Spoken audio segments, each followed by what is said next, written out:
Spock's father. Star Trek The Next Generation appearance needed Captain Picard. When Star Trek The Next Generation brought back Ambassador Sarek in the fourth season episode Sarek, it was more than just a nostalgic nod to the original series. It was one of the most profound cross-generational connections between Gene Roddenberry's 1960s vision and the 1980s reimagining of the franchise. Spock's father had always been an enigmatic figure in Star Trek canon, logical, austere, and often emotionally distant. But in TNG, Sarek's return wasn't merely a cameo. It was a character-defining exploration of aging, pride, diplomacy, and ultimately the unbreakable ties between past and present. And crucially, his story worked because of one man, Captain Jean-Luc Picard. Without Picard's involvement, Sarek's appearance would have been dramatically weaker, stripped of the gravitas and depth that made the episode unforgettable. This essay explores why Sarek's TNG appearance demanded Captain Picard, how Patrick Stewart's performance elevated the character's swan song, and why the episode remains one of the most poignant examples of Star Trek's intergenerational storytelling. Sarek's legacy before TNG. When fans first met Sarek in Star Trek, the original series, he was immediately established as a powerful presence. As a Vulcan ambassador and diplomat, he wasn't just Spock's father, he represented Vulcan society's relationship with the Federation itself. His appearances in TOS episodes like Journey to Babel revealed a man whose devotion to logic was so unwavering that it often came at the expense of emotional intimacy. This caused lifelong tension with Spock, who sought to carve his own path in Starfleet. By the time the character reappeared in the original films, especially The Search for Spock and The Voyage Home, Sarek had become a symbolic bridge between Vulcans and humans.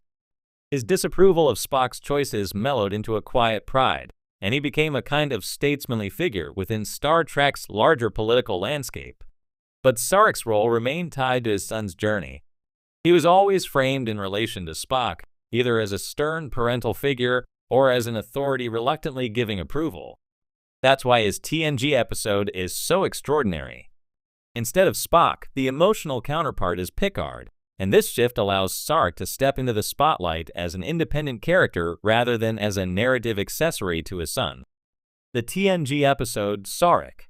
In Sarek TNG Season 3, Episode 23, the Enterprise is tasked with transporting the aging ambassador to mediate a critical diplomatic negotiation with the Legorans, a reclusive species whose trust had been cultivated by Sarek for decades.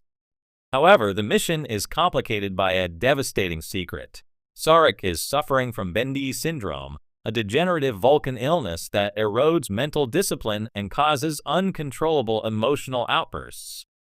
This premise alone is potent. It takes one of the most logical, reserved characters in all of Star Trek and strips away his defining trait.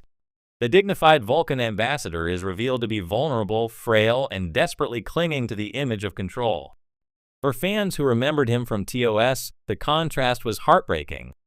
For new audiences, it was a powerful introduction to a figure who had been instrumental in shaping Federation diplomacy. The genius of the episode lies in the way it places Sarek and Picard in direct opposition and eventual union. Picard must bear witness to Sarek's deterioration, confront his aides about the ambassador's incapacity, and ultimately take on a deeply personal role in preserving the man's dignity. Why Picard was essential. It's tempting to imagine Sarek working with another TNG character as the focal point. What if it had been Riker counseling the elder statesman with quiet compassion? Or Data mirroring the Vulcan devotion to logic and discipline? While those alternatives could have created interesting dynamics, they would not have carried the same weight. Picard was uniquely necessary for several reasons. 1.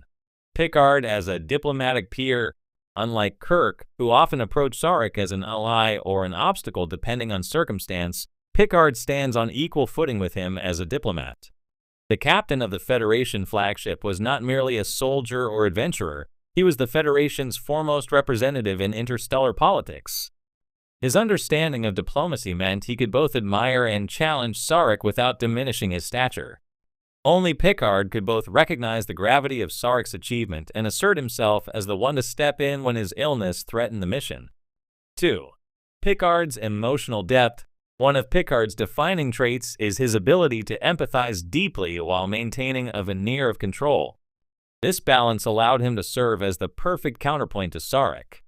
In the climactic mind meld, Picard becomes the vessel for Sarek's repressed emotions, rage, regret, grief, and above all, love for his son. Stewart's performance is legendary in this moment, shifting from Vulcan composure to unrestrained anguish in a matter of seconds. The scene works because Picard is simultaneously strong enough to carry the burden and sensitive enough to convey the heartbreak of a man who can no longer master his own mind. 3. The weight of authority. If another officer had confronted Sarek's condition, it might have been dismissed as disrespect or overreach. But Picard's rank and reputation gave him the authority to force the issue. His insistence that the mission could not continue without addressing the ambassador's illness was credible precisely because it came from the Federation's most respected captain. 4. A mirror to Spock. Picard's role in the story also resonates because he is, in many ways, a surrogate for Spock.